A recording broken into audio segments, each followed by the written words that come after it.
After over a century, the sinking of the Titanic continues to captivate audiences worldwide.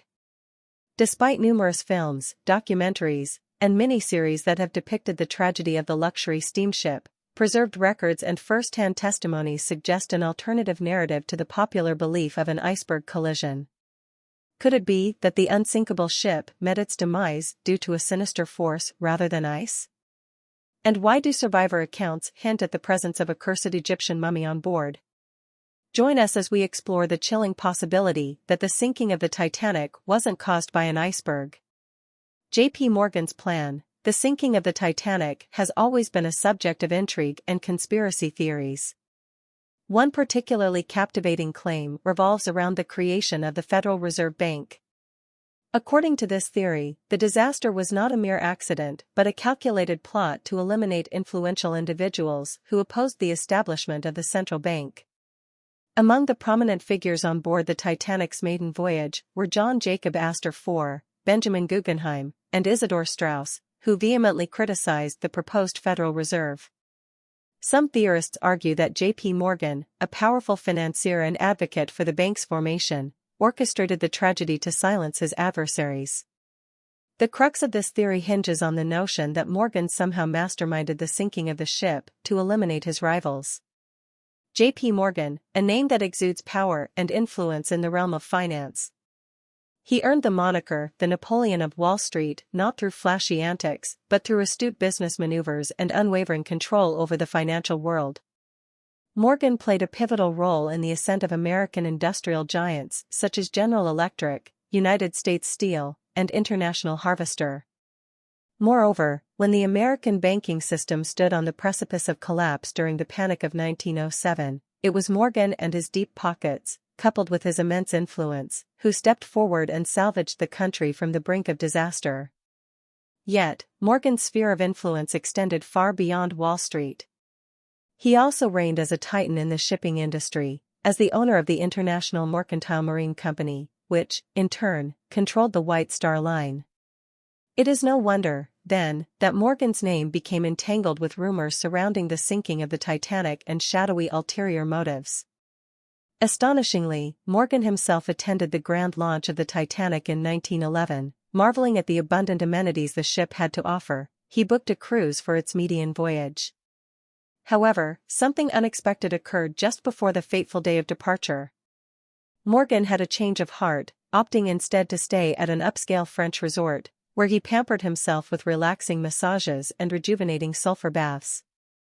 This last-minute switch begs the question, could Morgan have had knowledge that eluded the rest of us? Did he foresee the impending doom of the supposedly unsinkable ship?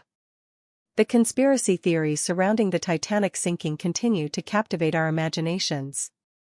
While the notion of a deliberate plot orchestrated by J.P. Morgan remains speculative, the connections between Morgan, his interests, and the ill-fated vessel undoubtedly add a layer of intrigue to this tragic event in history. Was the Titanic switched? In 1912, the world was left astounded as the supposedly unsinkable Titanic succumbed to the icy depths of the North Atlantic. It was a shocking event that continues to captivate our imagination today. But what if the Titanic the passengers mourned wasn't actually the Titanic at all? What if it was a clever imposter, a ship swap that took place beneath the surface? And let's face it, we humans have always been drawn to mysteries, and here is a fascinating one. So, let's delve into this tantalizing theory that suggests the Titanic that got wrecked was, in fact, the Olympic, another vessel from the renowned White Star Line. So here is the theory: the Olympic encountered trouble during its voyage to New York, colliding with a warship and sustaining substantial damage to its hull. After limping back to Belfast for repairs, the Olympic's journey was far from smooth sailing. In March 1912, just weeks before the Titanic's maiden voyage, the Olympic required further repairs. According to some theorists, the Olympic was wrecked so badly and incapable of generating profits. So, those in charge of the ship hatched a wild scheme: swap it with the brand new Titanic. The idea was to deliberately sink the damaged ship and cash in on a hefty insurance payout. The human cost seemed irrelevant to them. However, respected experts like J. Kent Layton, who dedicated an entire book to conspiracies at sea, Titanic and Lusitania, quickly point out a significant flaw. The insurance coverage for the Titanic wouldn't have come close to covering the cost of replacing the Olympic, let alone making anyone remotely wealthy. Even if they managed to execute the ship swap, it would have been a financially futile endeavor. British historian Gareth Razel, a Titanic authority, dismisses this theory with disdain. He finds it comical and far-fetched. You see, the Titanic and the Olympic were not merely similar, they were practically identical twins.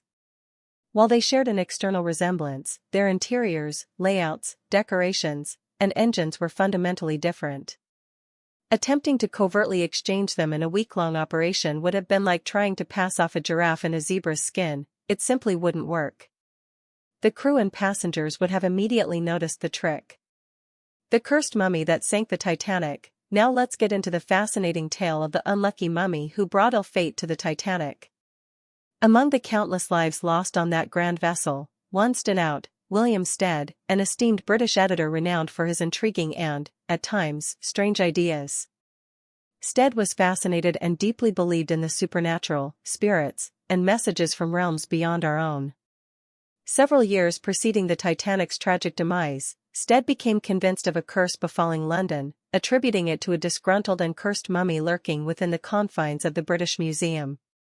Fires, accidents, and even curious atmospheric phenomena seemed to bend at the will of this ancient relic. What's intriguing is that Stead's beliefs were not unique to him. In that era, many individuals in positions of power tended to ascribe misfortune to the conquered people's spirits seeking retribution. Mysterious happenings in places like Egypt or Native American burial grounds were conveniently chalked up to vengeful entities, providing a simple explanation for the unexplainable while conveniently disregarding the concerns of those whose cultures and lands had been disrupted.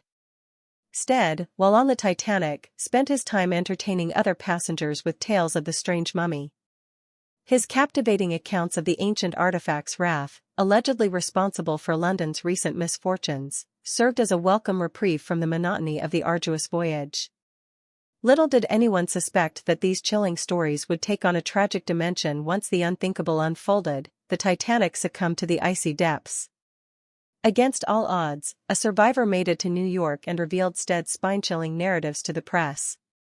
The media, ever eager for any angle on the disaster, devoured the story. Sensational headlines adorned newspapers nationwide, weaving a haunting narrative of the mummy's revenge. According to this narrative, an ancient Egyptian princess, preserved as a mummy, brought misfortune wherever she went.